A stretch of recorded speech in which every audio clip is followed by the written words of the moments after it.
Hey everyone, and welcome. Today, we're diving into one of the most useful tools you can have in your coding arsenal, the adapter design pattern.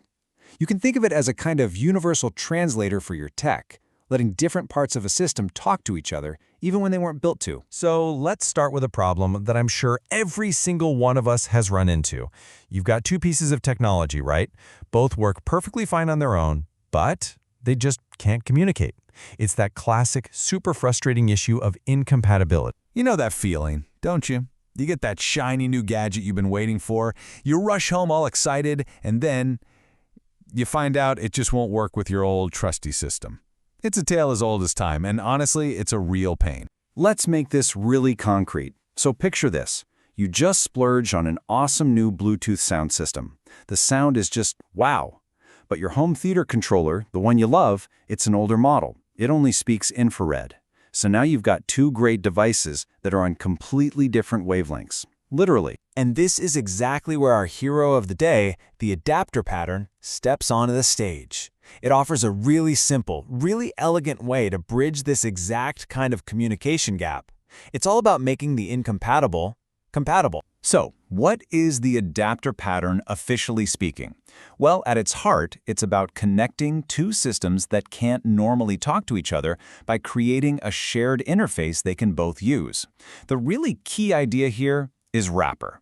The adapter basically wraps around one of the systems to translate its signals for the other one. Okay, let's go back to our home theater setup. Here's how it all plays out. First, your old controller, the client, sends out its normal infrared command. Then, our special little audio system adapter catches that command. Step 3, the adapter does its magic, translating that IR signal into a Bluetooth command. And finally, it sends that new command over to the sound system, the adaptee. The result? Music starts playing. It just works. So if we boil this all down, it really comes down to four basic ideas. 1. The client and the adaptee just plain have incompatible interfaces. 2. The adapter wraps around the adaptee, effectively hiding it from the client.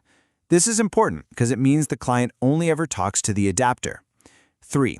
The client sends all its requests straight to the adapter. And 4.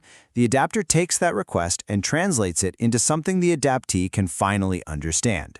Now here's a big one.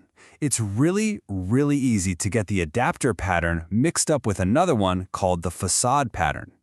I mean, they both act as a kind of middleman, but what they're trying to do is fundamentally different. So let's clear this up once and for all. Here is the absolute bottom line. An adapter alters an interface. Its entire job is to achieve compatibility. A facade, on the other hand, simplifies an interface. Its job is to hide a ton of complexity behind one easy-to-use front. So one changes, the other simplifies. It's that straightforward. These examples make the difference crystal clear. Okay, think about a smart home. An adapter is all about compatibility. It's a Zigbee to Wi-Fi adapter that lets your Wi-Fi hub talk to a Zigbee light bulb. But a facade? That's about simplicity. It's a smart home facade that gives you one simple activate away mode button that, behind the scenes, locks the doors, turns off the lights, and sets the thermostat. Same thing in banking. An adapter translates old API calls to new ones, while a facade gives you a single approved loan button that hides a whole complicated workflow. All right, so where does this powerful pattern actually show up in the real world? Well, the short answer is just about everywhere. Let's look at a few places you'll see this in action all the time. And I mean it. Once you know what you're looking for, you start seeing adapters pop up all over the place. They're absolutely crucial for integrating third-party code, for getting totally different systems to cooperate, for making web services play nice together, and especially for managing system upgrades without tearing everything down. Okay, let's do a quick fire round. First up, a hospital system needs to talk to a new insurance provider. The hospital's modern system sends out data as JSON, but the insurance company's old system, it only gets XML. An adapter sits right in the middle, doing that translation on the fly. No big deal. Next up, e-commerce. Let's say your website decides to switch to a new, cheaper shipping company. Awesome, but oh wait, their API is totally different from the old one.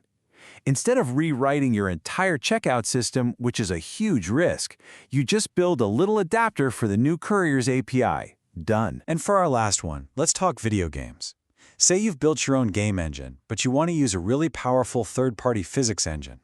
Of course, their APIs are completely incompatible. No problem. An adapter can map your engine's commands directly to the physics engine's API, letting you have your cake and eat it too. And all of these examples really point to the single biggest win you get from the adapter pattern. Yeah, you've got to write a little extra code for sure, but the benefit is huge. You get to keep using stable, proven, and often really valuable older systems. You don't have to just throw them away.